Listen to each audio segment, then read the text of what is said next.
You're bored and you want to play games, but you really don't know what to play. Your library is full of games, but nothing seems to appeal to you. So which one should you play? This depends on gamer by gamer basis, and every gamer will have their own go-to boring game or board game, not the boring game, board game. And my board games list will be much different from yours. And yeah, I can guarantee you that. But I can also guarantee you that for me, that when I play those games, I suddenly, very quickly become less bored. And I'm talking about much less bored. And immediately after I'm done with those games, I feel much more rejuvenated, much more energized, and want to do much more things after that. So let's start without further ado with my go-to game of being bored, the game that will probably appeal to most of you, because as I will go through this list, it will become much more and more niche games, and it is of course none other than Elden Ring and other Souls-likes as well. Now, more so of an Elden Ring than other Souls-likes, and yeah, before you're gonna go crazy of what do you mean by playing Elden Ring while you're bored? It will then make you frustrated, right? Well, not necessarily. Elden Ring is one of the most unique Souls-likes in the way that it's not actually forcing you to play game linearly. You can literally discover most of the map in the game, at least a big part of it, without even meeting the first major boss. And this sense of discovery and this sense of unlocking and finding things by your own is the cure to the boredom. Just walking around, going around and seeing all these different mobs, all those different bosses, not even fighting them, not even defeating them, just finding them, finding different caves, finding different sites of grace, different equipment, and then mastering them on the weaker mobs or on the weaker bosses, or then going for the stronger bosses, is the things that will suddenly make you much less bored. And yes, without even being frustrated. And you don't even need to go through all those different guides and all those different videos that tell you how to play the game most efficiently and most effectively. You just play at your own pace and enjoy this world around you. And this world is extremely densely packed with a lot of things to discover. And when you discover those things on your own time, without being rushed, yeah, boredom suddenly goes away. I played this game in 2023 for the first time, and I just recently returned to it just as my go-to open world game, and I could not be happier. I'm not rushing through anything, I'm not going through anything extremely fast, and yeah, I feel much less bored. But if Elden Ring is not up to your alley, my next go-to game is, or rather my next two games are strategy games. And in this case, it's either Stellaris or other Paradox games, meaning Hearts of Iron 4, Europa Universalis 4, or Crusader Kings 3. I'm dabbling into Victoria games as well, but yeah, it's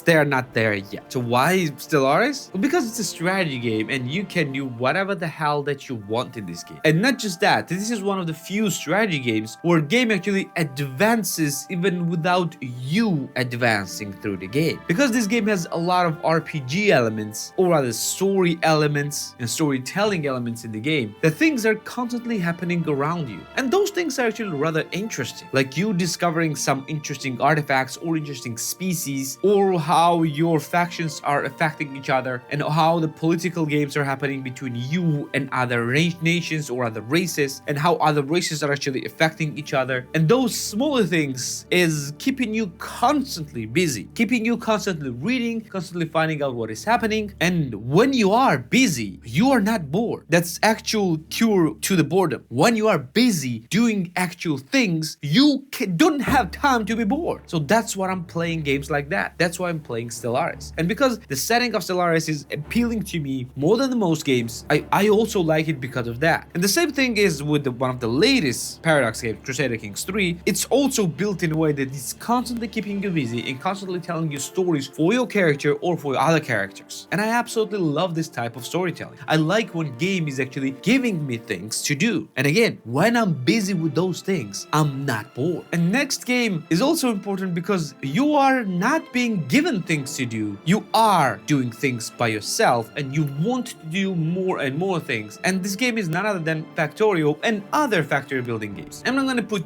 big three here side by side: Factorio, Satisfactory, Dyson Sphere Program. These are my big three go-to factory building games, with DSP and Factorio being on the tie to the first place and Satisfactory being very close second. So why these games are actually curing my boredom? Because of this thing that is happening in a strategy game. These games always constantly keep you busy because there are always things to do. In this case, it's not the game that is giving you things to do, it's your own brain. Meaning that when you build certain thing, you will want to optimize it more and more and more. And when you build certain other thing, you want to optimize the first thing for another thing. That will keep you busy for really long time, and you will suddenly realize that 6 hours has passed and you need to pick up kids from school and you forgot about them. Not that actually happened to me, but I am picturing this actually happening to some people, and even me. Factory building games do not give you time to be bored. They just take your time, and suddenly, poof, entire day is gone without you being ever bored. And the same thing is happening to the next game that people often forgot. And in this case, this next game is very closely tied to my first game, Elden Ring, because in the same way as Elden Ring is keeping you busy with its world and with all that world can actually give to you, this game is also giving you same thing, but it's also making it a bit more difficult, believe it or not. And it's none other than Kenshi. Kenshi is a survival game that, or rather survival sandbox game that people often forget about, and how harsh and unforgiving and how large and how beautiful this game's world is. And most importantly, how difficult it is to survive in that world. And because you are on constant struggle to actual survival, tied with the discovery of this absolutely amazing and insane world, you again don't have time to be bored. You need to constantly manage your own character, your other characters, your settlement if you have one. You need to always scavenge and go out to discover new resources and get the resources to not die. And you do this by also constantly struggling with other creatures and other survivors. And yeah, there are a lot of things that is happening in this game, and it's absolutely beautiful. And people again often forget about existing of those games, of this game. And last game, and I kept it to the last, even though it's actually the most appealing for the most of the people, are racing games. And I kept it last because this requires a bit of prerequisite to keep you busy and keep you less bored, and it is steering wheel. Without steering wheel, it's not as cure to the boredom, at least not for me. And I usually stick to Assetto Corsa and Dirt Rally 2.0. And weirdly enough, more towards the Dirt Rally 2.0 than Assetto Corsa, if I'm bored. Why? Well, I like driving, and I like a bit of extreme driving. With Assetto Corsa, it's not that extreme. You basically go into the circles over and over and over again, try to be as fast as possible and as accurate as possible. And this accuracy is not as fun for me, therefore a bit more boring. While Dirt Rally, because of the steering wheel and the feedback the steering wheels always give to you, it's always on run, it's always on a move, it's always struggling, you always struggle, you always fight the wheel, you always fight the road, and you are doing this very fast, and it's much more fun, to be fair, for me, weirdly enough. And this struggle with the racing wheel is actually absolutely amazing, and this cures my boredom really quickly. Even though this game is actually not as fun as any other games for me, it's much more physical than any other one. Because yeah, when you're driving a direct drive wheel in the games like that, yeah, try to not be tired after 15-20 minutes. It's really hard to drive this type of wheels in this type of games. So yeah, this is my list of 5 different games or type of games that I play when I'm bored. And I'm really interested in what type of games that you play when you're bored. Let me know in the comments down below. And if you're interested in more lists, I have a list of best 27 racing games that you can watch right here. Or if you prefer survival games, I have a list of best 27 survival games right here as well. Don't forget to subscribe right here as well.